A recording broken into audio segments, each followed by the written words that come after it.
So I've been touring for almost 30 years, and when I'd break a string on stage, I would just tell the story while I was changing the string, and usually it was about a fun gig that I'd had or an interesting person I'd met, and people started telling me I should write a book, and I do everything they tell me to, so I wrote a book. This is about all my touring experiences, everything from meeting Melissa Etheridge to taking my shirt off for Amy Ray.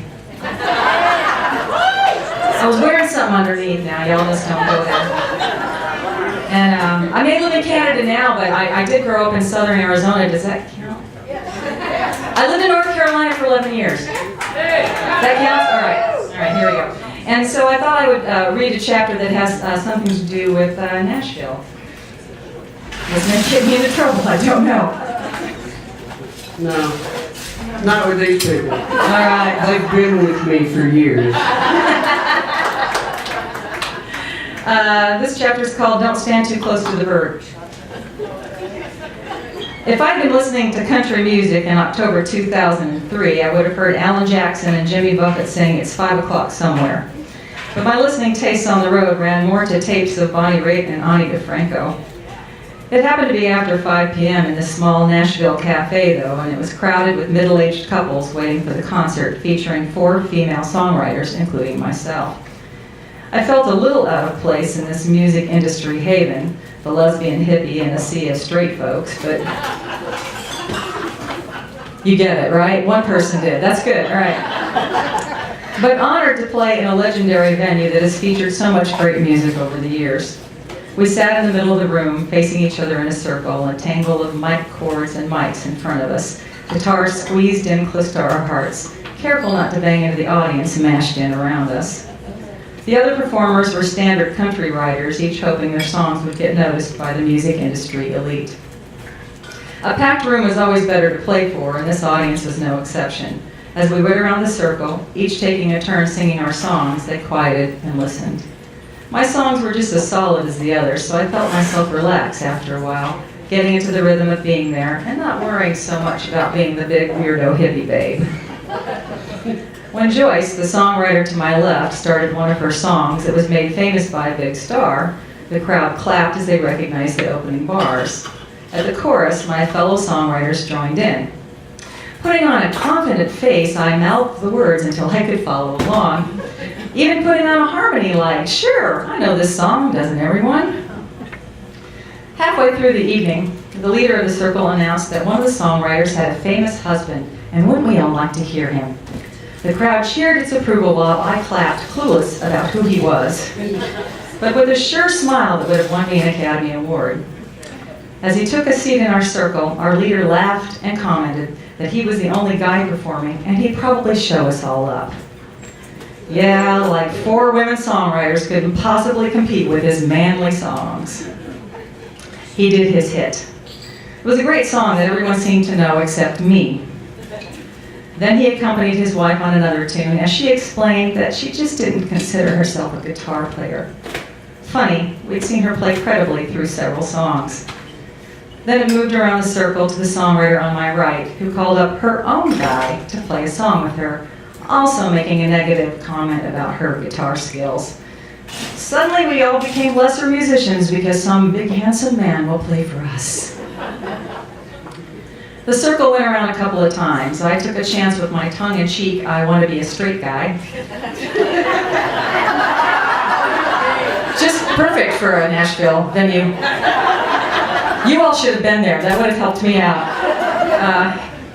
Bolstered by the audience's easy laughter at the jokes I cracked all through the evening, I figured they might like it, even though by singing the song I'd come out. The women laughed the loudest, one of them behind me saying, how could any woman who's married, not laugh at that song? Maybe she missed the line, I want to kiss my girl, for all to see.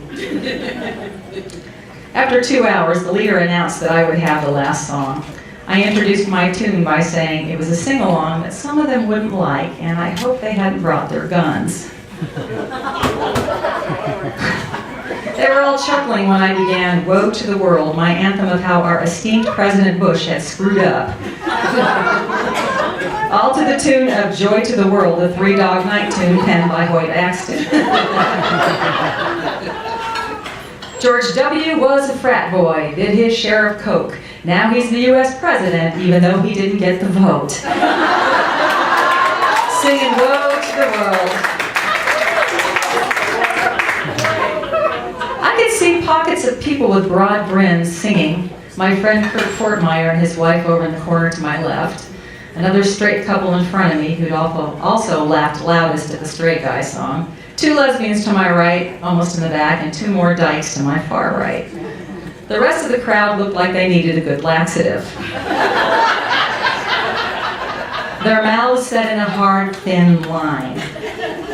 I left out the verse about the war simply because I forgot about it, but looking back, it was probably better just in case there really were firearms stashed in denim coat pockets and vinyl handbags. You have to know I'm from Arizona, so I'm used to like the gun thing, so it's just natural for me to joke about it. Just as the last note died down, a chorus of boos started behind me. It didn't start with the people in front of me that I could see. Cowards. They were soon joined by others. I laughed loudly, knowing I'd gotten a rise out of them. The circle leader leaned over and with a sly smile quietly asked why I hadn't opened with that song. Because I'd like to live another day. I don't know. The straight couple who'd sat in front of me came up and kidded that they'd be my bodyguards to escort me out of the room. Yeah. A few minutes later, I met several people in front of the cafe, including my buddy Kurt, who said I certainly had balls to do that song in a place like that.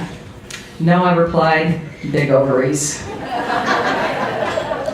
My bodyguards bought a couple of CDs and we chatted for a short while. Walking over to my truck, I noticed two lesbians from the crowd. They said it was great to hear me and asked about buying CDs. I pulled a couple out of my truck, took their money, and thanked them. I finished packing my truck and pointed it towards a friend's house for the night.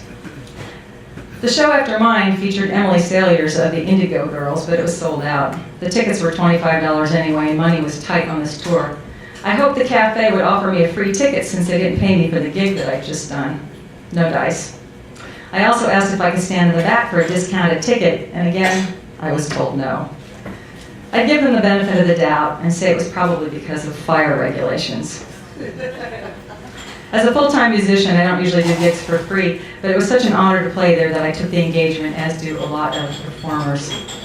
My mortgage would have to be paid out of income from some other concert. A month later, the experience almost forgotten, I checked my mailbox at home. In it was a card from one of my lesbian audience members. When I opened it, a check for $100 fell out. The card read, "I loved your performance. It was worth this and much more." I think I'm going to make up a t-shirt with this saying and wear it proudly. I got booed at the Bluebird and still made $100.